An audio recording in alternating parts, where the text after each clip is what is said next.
in north.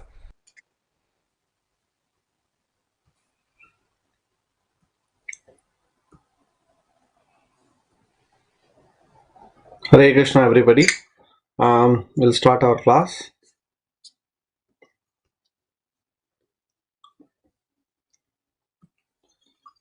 Namah Om Vishnu Padaya Krishna Prestaya Bhutale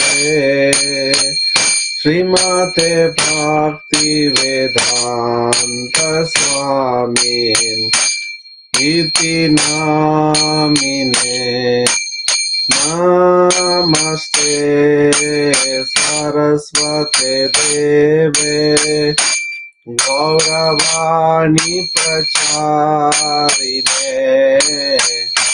Nirvisheshunyavadi Vashatya Deshatarine Jaya Sri Krishna Chaitanya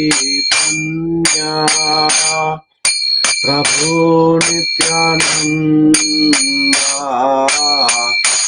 Shri Advaita Gadadara Srivasadi Gaur Bhakta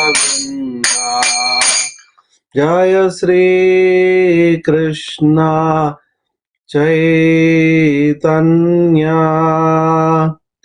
Prabhu Nityananda Shri Advaita Gadadara Srivasadi Gaur Bhakta Hare Krishna, Krishna Krishna, Hare Hare, Hare Rama, Hare Rama, Rama Hare Hare, Hare Krishna, Krishna Krishna, Hare Hare, Hare Rama,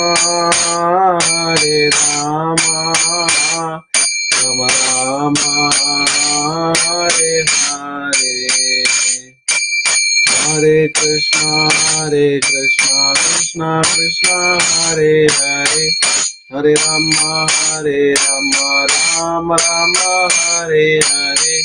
Hare Krishna, Krishna Krishna, Hare Hare, Hare Rama, Rama Rama, Hare Hare.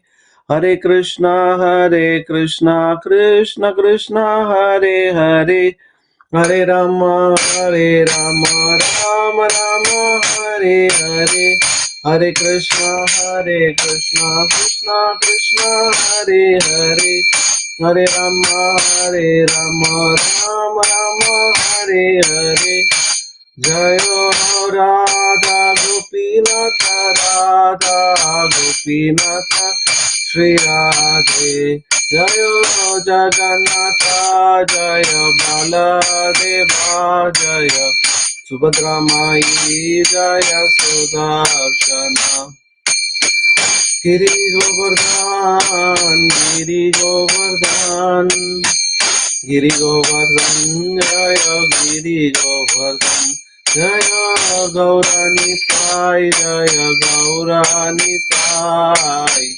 Gauranitai, Jaya Gauranitai, Jaya Jaya Prabhupada, Prabhupada, Prabhupada, Jaya Jaya Prabhupada, Jaya Jaya Gurudev, Gurudev, Gurudev, Jaya Jaya Gurudev, Nitai Gaura Hari Bol, Hari Bol, Hari Bol, Nitai Gaura Hari Bol. जय ग्रंथराज श्रीमद् भागवतम की जय, श्रील प्रभुपाद की जय, श्रील गुरुदेव की जय, गौर प्रेमानंदे हरि हरि बोल।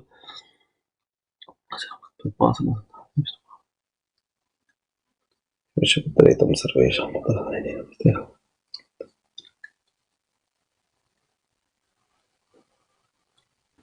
ओम नमो भगवते वासुदेवाय। ओम नमो भगवते वासुदेवाय। ओम नमो भगवते वासुदेवाय। नारायणं नमस्कृत्यं नरं चैव नरोत्तमं देवीं सरस्वतीं व्यासं ततो जयमुदीरयेत्। नष्टप्रायेषु अभद्रेषु नित्यं भागवत सेवया भगवती उत्तमा श्लोकैर्भक्तिर्भवति नैष्टिकी। मुखं करोति वाचालं पङ्गुं लङ्घयते गिरिं यत्कृपातमहं वन्दे श्रीगुरुं दीनदारिणं परमानन्दमाधवं श्रीचैतन्य ईश्वरं। हरि ओं तत्सत्। So we are continuing with our Srimad Bhagavatam study. So we have finished the first chapter of the second canto. Today we are moving to the chapter 2 of the canto 2. And the chapter is entitled The Lord in the Heart. So in chapter 1, we saw for attached people, very attached people, the first step of realization is to see everything in relationship to the Lord. And in that context, Sukadeva Goswami recommended the meditation on the Virat Rupa. Now in this chapter, he is going to go to a next higher level of realization.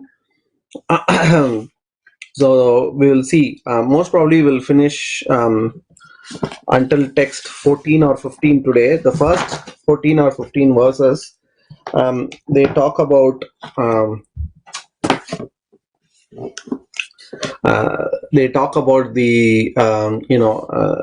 the meditation of the Lord in the heart. So the title chapter is in the first 15, and then as we go the next 14 to 21, 15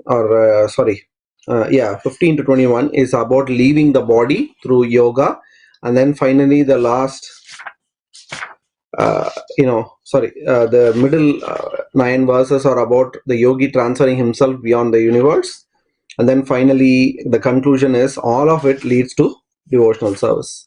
So those are the 4 parts of this particular chapter. So we'll try to do the first 14 shlokas today. Hopefully we have time to do it.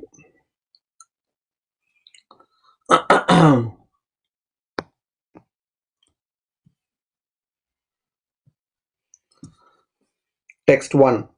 Shri Sukha Uvacha Evam Pura Dharanayatma Yonir Nastam Smritim Pratyavarudyatushtat Tata Sasarejdam Amogadrishtir Yatapyayat Pragvyavasaya Buddhihi. Translation. Sri Sukadeva Goswami said, formerly, prior to the manifestation of the cosmos, Lord Brahma, by the meditation on the Virat Rupa, regained his lost consciousness by appeasing the Lord. Thus, he was able to rebuild the creation as it was before. So, he talked about Virat Rupa in the previous chapter. Now, Sukadeva Goswami here, he is citing previous authority, Sadhu Shastra, Guru and Shastra. So he is citing a previous authority to verify the potency of meditating on the Lord's universal form. So formerly, as this verse says, Lord Brahma attained the ability to recreate the universe by meditating on the Lord's Virat Rupa. Because we saw how the Virat Rupa forms the whole structure of the universe. So we may ask this question: Brahma is a great devotee. He is the founding acharya of our, of the whole sampradaya. He's the first acharya in our sampradaya. How come he is meditating on the Virat Rupa? So we see that this is primarily for the purpose of creating. Srila Prabhupada writes in the purport, that even the conditioned soul, even in the position of Brahmaji, forgets this by the influence of the illusory material energy generated out of false egoism. So, particularly for the purpose of recreating, Lord Brahma meditated on the Virat Rupa form of the of the Lord. He didn't he didn't do it for any other purpose. Prabhupada also says the only way to counteract such false egoism is by invoking God consciousness. And he says real liberation is becoming engaged in the service of the Lord, right? As exemplified by Brahmaji. Text 2. Sabdasya hi brahmana esha panta yannami birjayati dir apartaihya paribrahmam statrana vindatertan mayamaye vasanaya sayanaha. Translation: the way of presentation of the Vedic sound is so bewildering that it directs the intelligence of the people to meaningless things like the heavenly kingdoms. The conditioned souls hover in dreams of such heavenly illusory pleasures, but actually they do not release any tangible happiness in such places. So then in the next verse, as you see, Sukadeva Goswami is directly rejecting any kind of karma kanda. Any material happiness, he is straight out rejecting any kind of material happiness. Even the happiness that we acquire by going to heavenly planets, he is rejecting them straight out, right? He's saying, dreaming of all these nonsense, meaningless material happiness has no actual, real tangible happiness, even though the Vedic literature support. We may ask a question, why is, he is not, the wording of this is very important. The verse is important. The way of presentation of the Vedic sounds is so bewildering. He is not saying the Vedic literature is bewildering, because then it becomes the fourth offense to the holy name, right? To blaspheme the Vedic literature or literature in pursuance of Vedic version. He's saying the presentation, yes, there are parts of the Vedas which describe the glories of heavenly planet, importance of going to heavenly planet. Actually, even Mahabharata, if we read Mahabharata, we see that the primary emphasis is on, achieving heavenly kingdom, right? That's very heavily emphasized even in Mahabharata and other parts of the Vedic literature. But the idea is, again, like, asking somebody to meditate on the Virat Rupa. The idea is to connect somebody to the Vedic literature. So the point is that as devotees, we need to understand that we need to take this verse seriously and give up all attachment to material pleasures, right? Sridhar Goswami, when on the commentary to this particular verse, he tells us that Sukadeva Goswami uses text 2 to encourage renunciation, despite, even though Vedic literature encourages us to get higher material planets. He's saying, Sukadeva Goswami is using this verse to explain to us that higher than all these karma kanda is renunciation.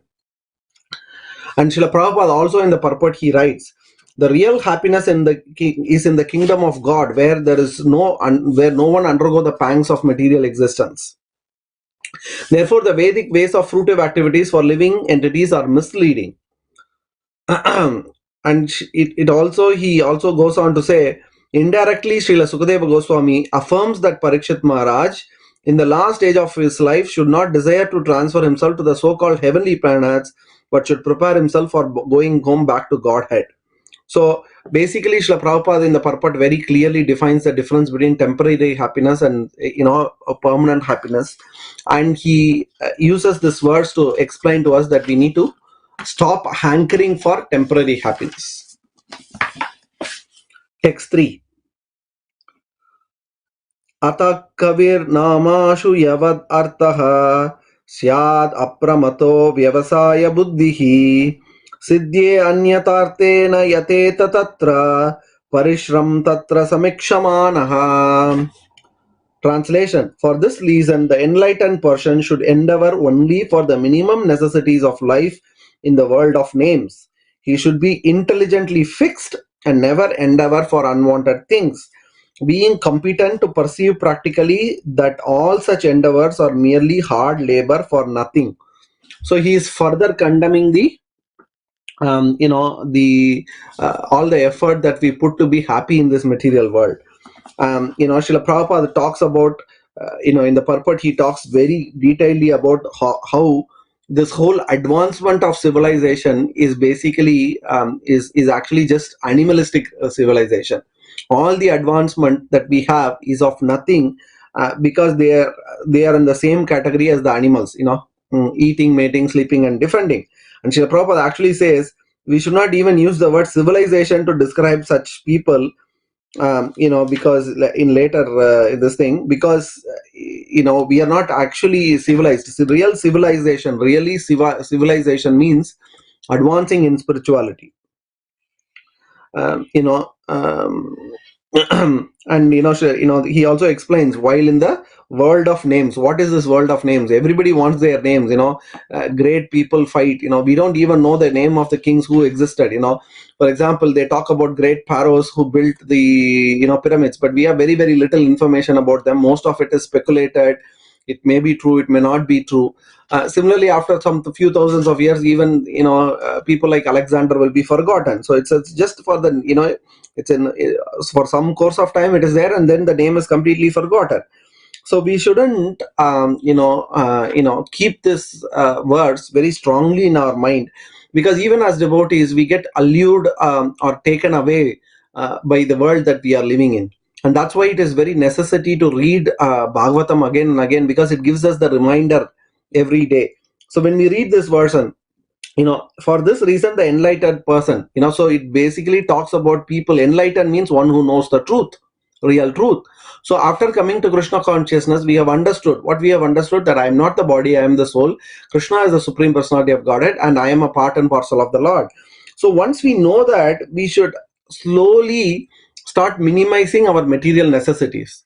So as time grows, we should again, one more scale. We have been talking about different scales of advancement in spirituality, and one of the scale here is, that is, how much are we minimize our necessities of life, right? And this is very interesting to see, particularly in the life of Srila Prabhupada. Srila Prabhupada, as we now all know, he was a sannyasi. We all know about this early ages of his ISKCON movement, how much austerity he took. But then what we don't understand is, even after ISKCON became established, even after 10 years, when they were like a huge success, Srila Prabhupada at some point was earning $1 million a day through his books and different activities of the ISKCON all over the world. But then we see in 1976, just few years before Srila Prabhupada left, when he went to the Bhubaneswar temple, for the laying the stone for the Bhubaneswar temple.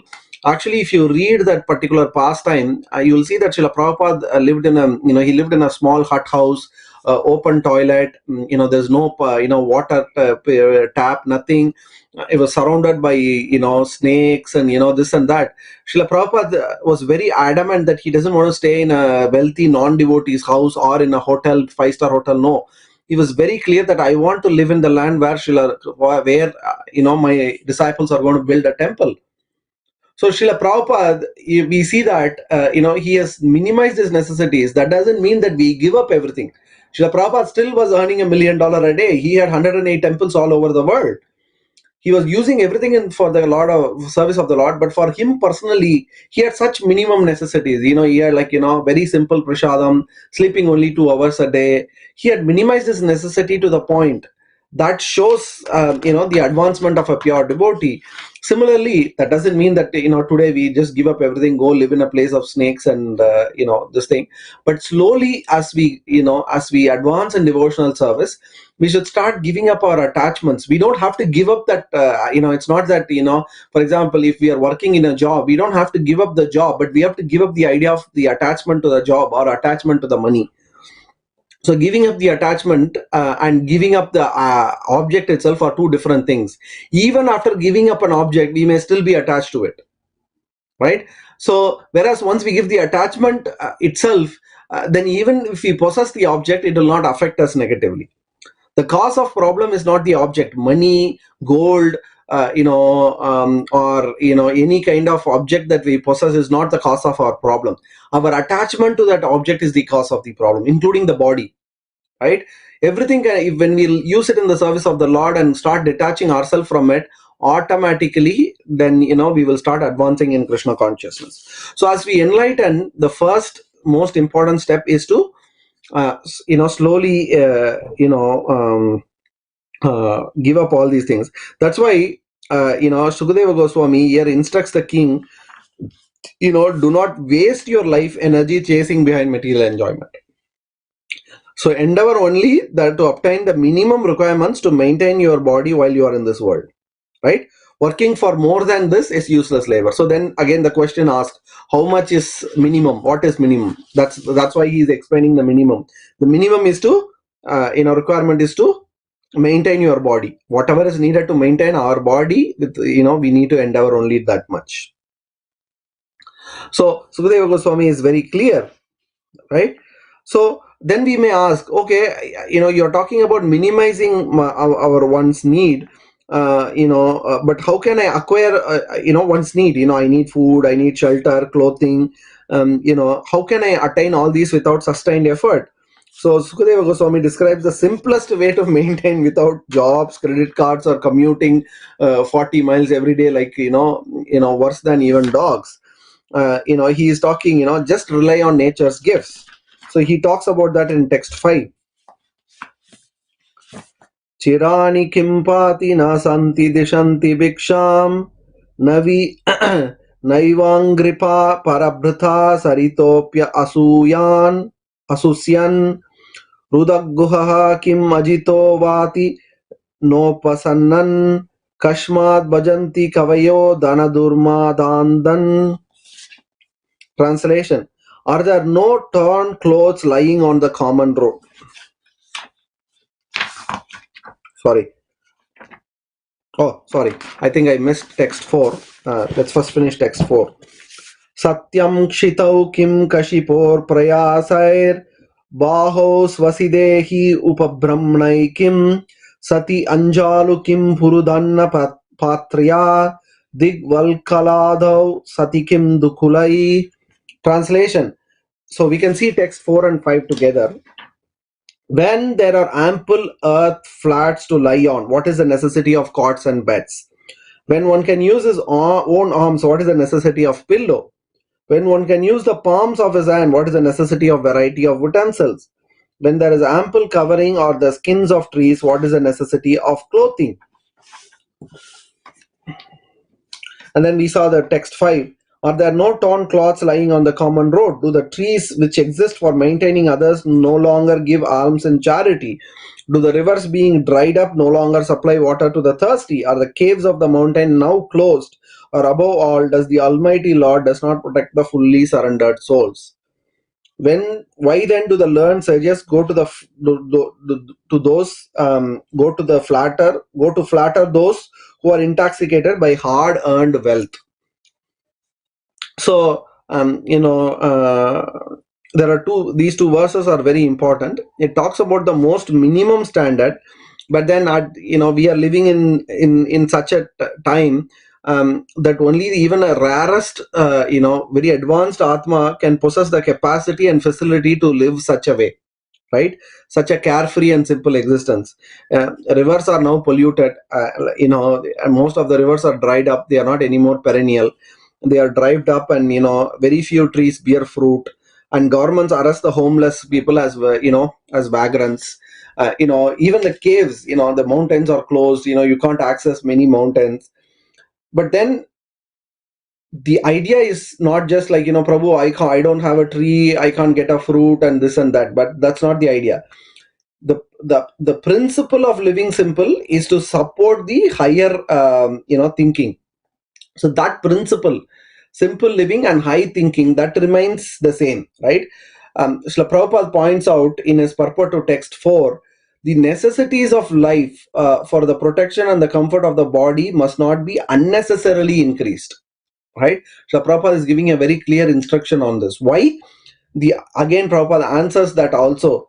The idea given by Sukadeva Goswami is that is the reverse energy of human life which is reserve energy of the human life, which is far superior to that of animals, should simply be utilized for self-realization. Advancement of human civilization must be towards the goal of establishing our relationship with God, which is not possible in any form of life other than human. So human life is very rare. Srila Prabhupada even actually talks about that wasting our moment, even one moment of our human life. Prabhupada writes in the purport, we cannot get that moment back even if we give millions of gold. So time is so precious. We should use every moment of our life to increase our, advance spiritually. We may ask, Prabhu, this all looks very impractical. How it is possible? That every moment of our life, only for Krishna. So it is possible. We will see that how in the future verses. But then we all know it's Yukta Vairagya, linking everything to the service of the Lord. And there were the two most important principles is accepting things that are favorable and rejecting things that are unfavorable. Right? There is no need to do an activity which is going to take us away from the Lord. We should be very conscious that we use our time and energy. We should realize the value of time that we have. The problem with us is, the materialist, even though he considers body to be the all in all, he actually wastes the body, human body. He doesn't realize the real value of the human body, and he doesn't realize the he doesn't use it fully to the full extent. He actually wastes the human form of, whereas as devotees we understand how precious human life is, and we should be using every moment of our life for this. Right? So the principle here is not to, we may ask, Prabhu, rivers are dried up, so then can't I do this? No, the idea, as I said, is to renounce all these unwanted material and minimize our material necessities. And the principle should be to be dependent completely with Krishna at the center. Right? So and Srila Prabhupada in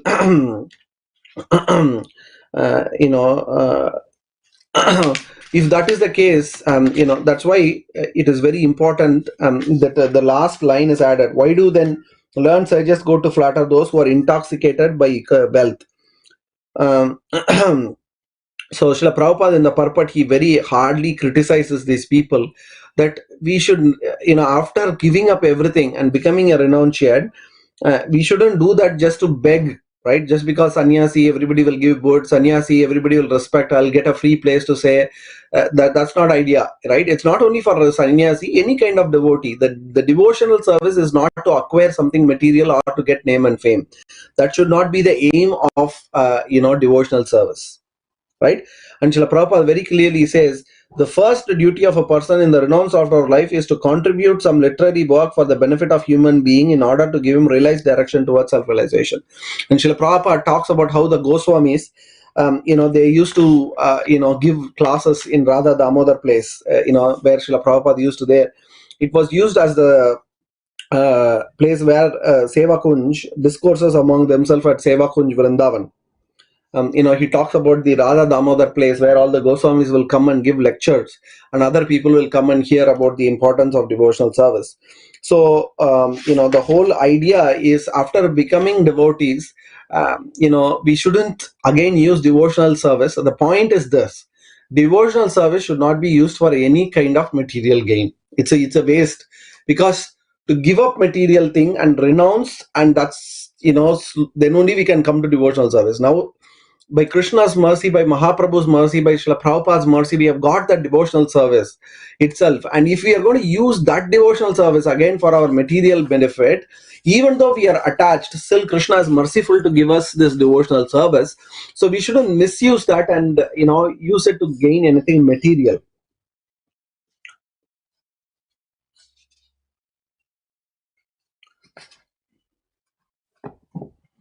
So then the question, then the question comes, taking shelter of anything temporary has been disallowed. Then what should those fixed in renunciation should do?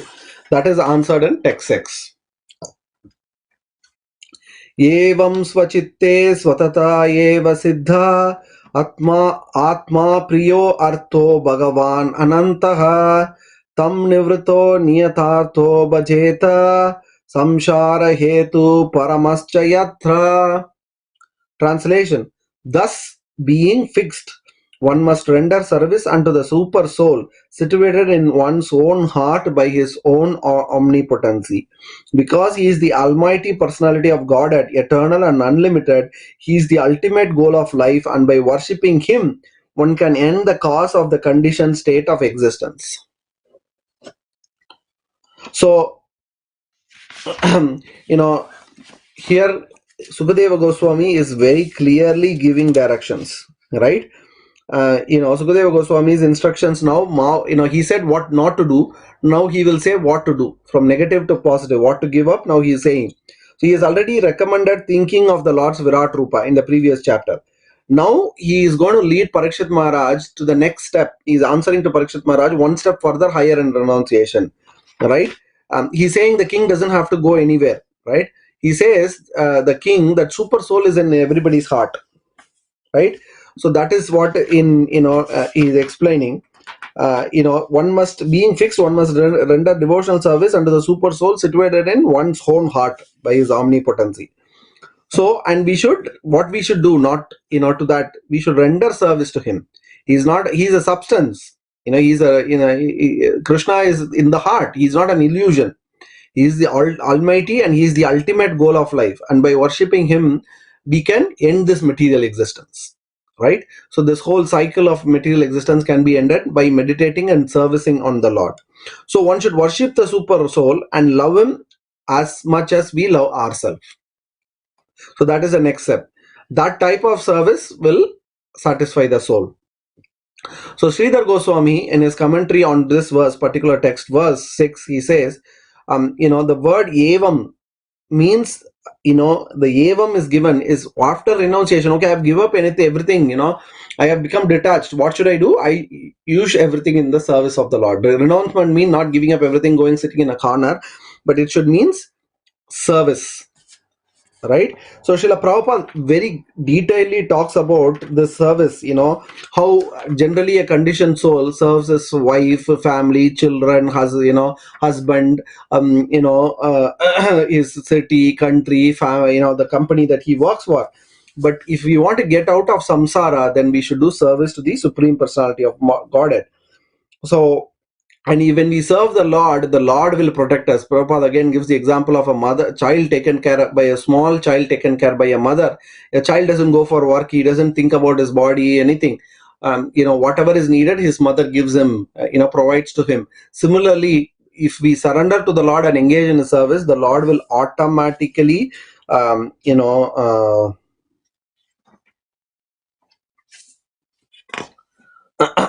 automatically take care. And the other point Srila Prabhupada talks about it, because Krishna is in the heart, we doesn't have to go anywhere, right?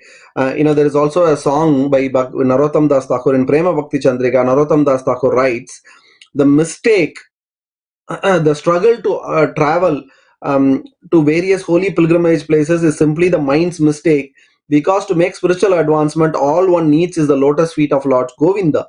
Abandoning pride and envy and with firm faith in your heart, always worship Lord Govinda without deviation. So in Prema Bhakti Chandrika, Narottam Das Thakur is writing that we don't even have to go to pilgrimage, right? But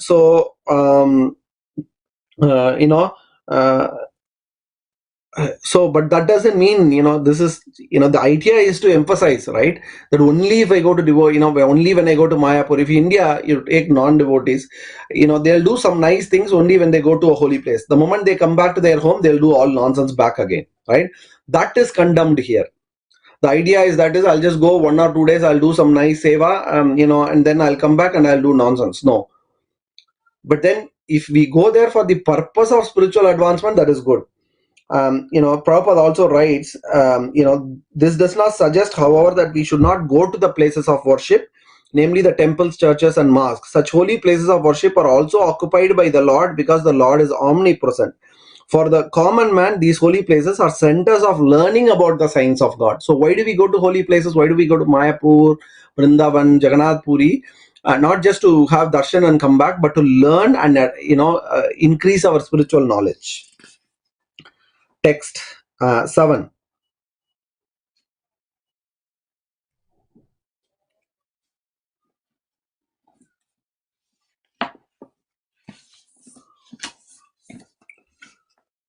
Kastam tva anadritya paranuchintam rite pashun ashatim nama kuryat pasyam janam paditam vaitaranyam swakarmajan paritapan jusanam. Translation: who else but the gross materialist will neglect such transcendental thought and take to the non-permanent names only, seeing the mass of people fallen in the river of suffering as the consequences of accruing the results of their own work? Now he is, Sukadeva Goswami is strongly condemning the material side of it. You know, it is very unfortunate. So again, why is he talking? Again, a reminder, right, for devotees. When we read this verse, we should be, it should help us remember that I should never fall in such a state that Maya is overpowering me. Anytime when Maya overpowers, I should read this verse, then it will give, because this place is a river of suffering. You know, you know. So Srila Prabhupada also in the purport indicates that Sukadeva Goswami has now carried his recommendation higher than the contemplation of the impersonal Virat Rupa. Now he is suggesting on the meditation of the super soul, right? Of course, both forms of contemplation are superior to materialism, which basically ends in suffering, as Sukadeva Goswami says here. Right? Yet, despite the universality of material suffering, Srila Prabhupada says, people tend to, keep going behind material enjoyment, right?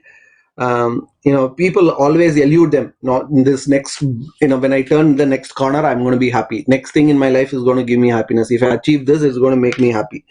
But then, they overlook all the suffering in their life, old age, birth, we know the four major problems. Leave alone four major issues. All the sufferings people tend to ignore. There is like, you got some small sickness, a headache, you eat at a hotel, poverty, there is no money, there is hospitalization, there is a lawsuit, family members dispute, husband and wife fighting, father fighting, so many problems, and people tend to think, if I do this, I'll be happy. If I do this, I'll be happy, right? But whereas an intelligent person, as Srila Prabhupada says, he will look at the overall situation and then he will understand that none of the species are happy. And he will try to understand that, I need to give up this material world to be really happy. So the next three verses,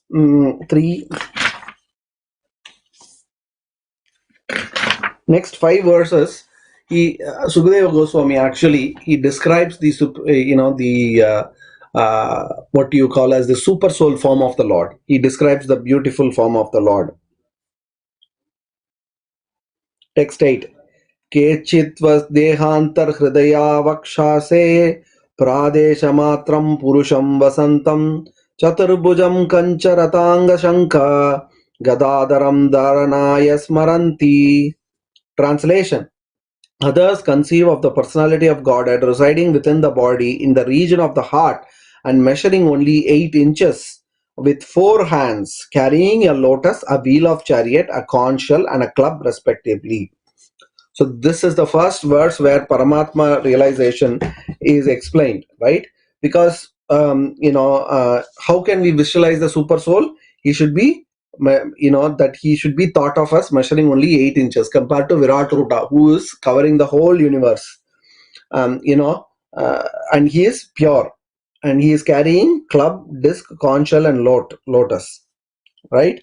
Srila Prabhupada also writes about how, based on the arrangements of these 4 items, conch shell, the different forms of the Lord, Trivikrama, Aniruddha, Pradyumna, each of the different forms of the Lord, the difference is how these 4 are arranged.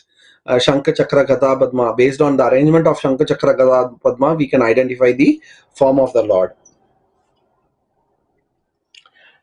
Text 9.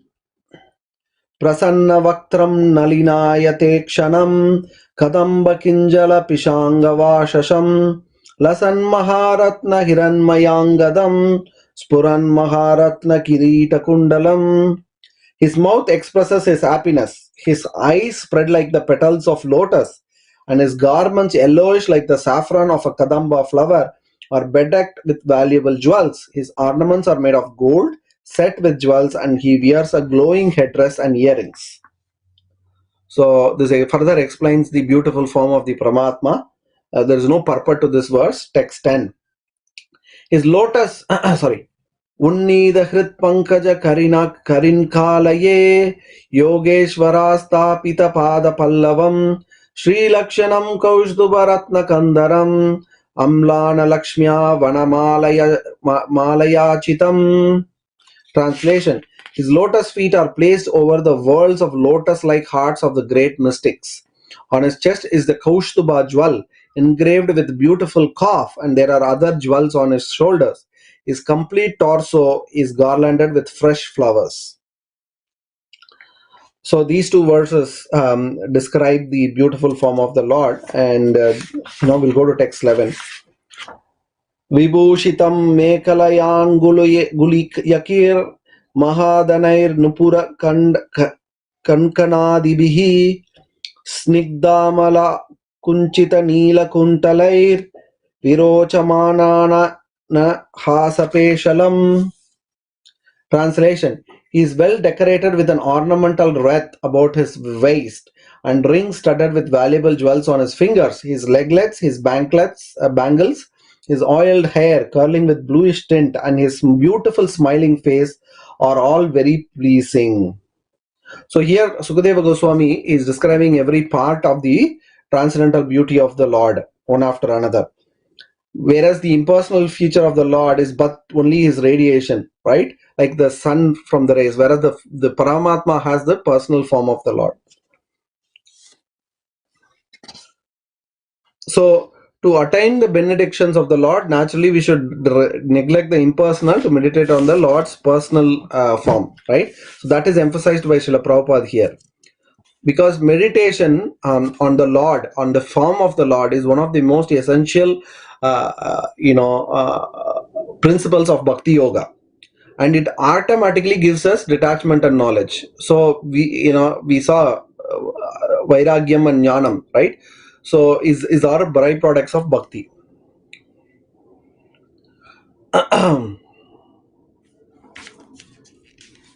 Text 12. Adina Leela Hashite Kshanolasa Brubanga Samuchitta Buri Anugraham Iksheta Chinta Mayamenamishwaram Yavan Mano Dharanayavaspatistate. Translation. The Lord's magnanimous pastimes and the glowing glancing of his smiling face are all indications of existing extensive benedictions. One must therefore concentrate on this transcendental form of the Lord as long as the mind can be fixed on him by meditation. So this is very, very, very important. Now, the amount of meditation is directly related to here, to that level our mind can be fixed on the meditation. To that level we can, to that level we need to meditate. But without pure consciousness, one will not be able to focus the mind on the super soul. For mental impurities, they will always disturb us. They will inevitably draw us back to our contemplation on matter. We'll be chanting Hare Krishna, Krishna Krishna. One time we will say, next moment the mind will go, this has to be done, that has to be done, office, this is happening, because of the impurities. Therefore, purifying the mind becomes the goal of years of difficult yoga practice. Whereas Srila Prabhupada describes in the purport, the practice of Bhakti Yoga progresses to Anartha Nivritti stage, right? The removal of impurities in the heart. Srila Prabhupada explains about this very detailedly in the purport. Prabhupada says, the most grossest type of anartha, he writes in this verse, is the sex desire, right? And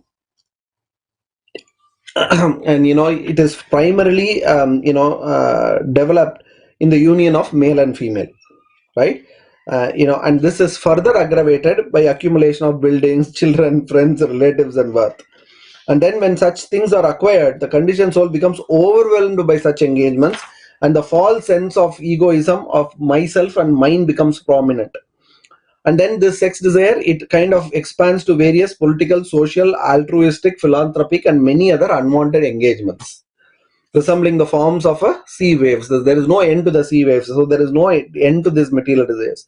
So when we do bhakti yoga, what happens is that is Prabhupada writes in the purport, it gradually evaporates the sex desire, right? And then why? Because when we engage in this, we achieve the real happiness, the happiness of the Atma. And when that is higher taste is acquired, automatically the lower taste we can very easily give up, right? Um, and Srila Prabhupada says, like a hungry person, when he eats food, the hunger goes away. Similarly, when we engage in devotional service, that the desire to material, that urges, the material urges goes away. So Srila Prabhupada very clearly says purification means getting free gradually from this sex desire. One should not try to go upwards artificially without seeing for himself how much he has been released from sex desire. Srila Prabhupada is very clear that we can't think ourselves as very advanced. I have been chanting Krishna consciousness for 10 years, 20 years, 30 years. But then real spiritual advancement is how much desire, sex desire, or any kind of material desires have gone away from the heart. That is the indication of whether we have advanced in spiritual life or not. Srila Prabhupada is very, very clear about it. He even quotes Vishwanath Chakravarti Thakur. Srila Prabhupada writes, Vishwanath Chakravarti Thakur clearly defines the import of purification as cessation from sexual indulgence. And he says, then only we should go higher. Even in the meditating of the Lord, we should, we should be attached only to the lotus feet of the Lord, and are going directly to the face of the Lord, which represents, as Srila Prabhupada explains in the purport, the Rasa Leela pastimes, the 10th canto, will not help. We should first attach ourselves to the lotus feet, and as we gradually purify ourselves, we can go higher and higher.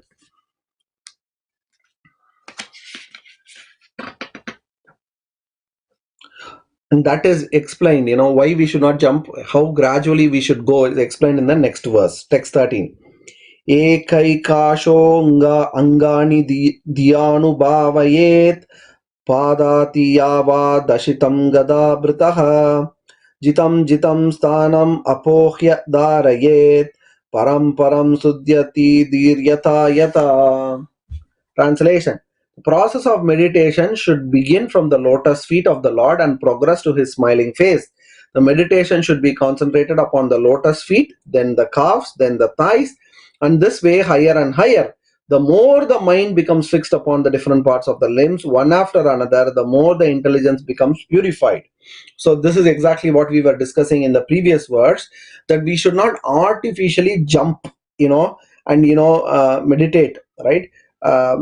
We should gradually go from the first canto all the way to the 10th canto, like not jumping into the 10th canto, right? And Srila Prabhupada in the purport, he writes that according to the Bhagavata school, the Lord's rasa dance is the face of the Lord. Similarly, is recommended in this verse that one should gradually progress from the lotus feet to the smiling face, and we shall not jump at once to understand the Lord's pastimes in the rasa dance. It is better to practice concentrating our attentions by offering flowers and tulasi to the lotus feet of the Lord. In this way, we gradually become purified by the archana process. So this is very important. And finally, text 14, Sukadeva Goswami is continuing his instruction on meditation. Yavan na jayate paravrase asmin vishveshware drashtrari bhakti yogaha tavat staviya purushasya rupam kriyavasane prayata smareta. Translation: unless the gross materialist develops a sense of loving service unto the Supreme Lord, the seer of both transcendental material worlds, he should remember or meditate upon the universal form of the Lord at the end of his prescribed duties. Now,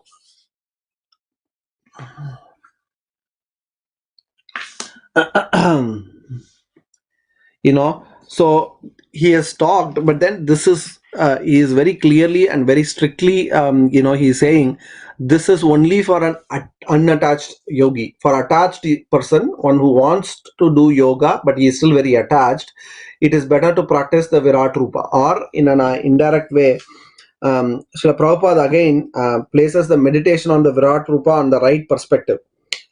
Srila Prabhupada says, some way or other one must establish one's forgotten relationship with the Lord. For the less intelligent, meditation on the impersonal feature or the Virat Rupa will gradually qualify to rise to the personal contact. So Srila Prabhupada talks how, one who cannot accept the reality of devotional service, one who cannot accept the personal form of the Lord, only for him Virat Rupa, right? So these are all difficult process. First you have to give up attachment, you have to meditate on the Virat Rupa, then you should give up everything, go to the forest, meditate on the Supreme. These are all gradual paths, right? All very difficult. Whereas if we can, on the other hand, if we can accept the words of an acharya or a devotee and start practicing devotional service, then it is like going on a lift compared to walking up and down. Because again, we saw about the concept of pantheism. Some people, they cannot accept the personal form of the Lord. So for them, this to see, first step is to gradually purify their heart. Why they are not able to do this is because they are super attached, right? Srila Prabhupada, the devotees who are preaching in Africa in that time, they went to Srila Prabhupada and they told them that devotees there, they couldn't even pronounce Hare Krishna Mahamantra. They couldn't pronounce Krishna's name. And Srila Prabhupada actually gave an instruction that let them chant the Panchatattva mantra, Jai Sri Krishna Chaitanya, Prabhu Nityananda, Shri Advaita Gadadhara, Shri Vasadi Gaura Bhakta Vrinda. He said, because of so much offenses committed in the past life, these people are not able to pronounce the name of the Lord. So first chant, tell them to chant the Panchatattva mantra. And then when they started Panchatattva mantra, gradually they were able to chant Hare Krishna Mahamantra. All right. So, in devotional service, particularly the devotional service is prescribed by Sri Chaitanya Mahaprabhu and the acharyas coming in the line of Sri Chaitanya Mahaprabhu. The most unqualified person also can start. Otherwise, we have to go through this process of first relating everything to the Lord, gradually purifying our consciousness, then meditating on the super soul, then only Bhakti Yoga comes finally. Whereas when because of the causeless mercy of Sri Chaitanya Mahaprabhu and Srila Prabhupada, we actually have got this process directly as step one. Even though we are not attached, even though we have very little faith in the form of the Lord, still we have got this devotional service by the mercy. That's why it's called causeless mercy. So we should use, as Srila Prabhupada writes, we should be very conscious and we should use that every minute that we have, realizing what we have got, both the human form and in addition the topmost, the mercy of Sri Chaitanya Mahaprabhu in the form of devotional service. We should be super conscious and we should be very very much determined to use every second of our life in the service of the Lord, some way or other, directly, indirectly. We may have desires. Srila Prabhupada has taught us how everything can be used in the service of the Lord. Even we are in attached state, still we can do service to the Lord. Why? How? By slowly using that attachments in the service of the Lord. The attachments will go away, and then we will.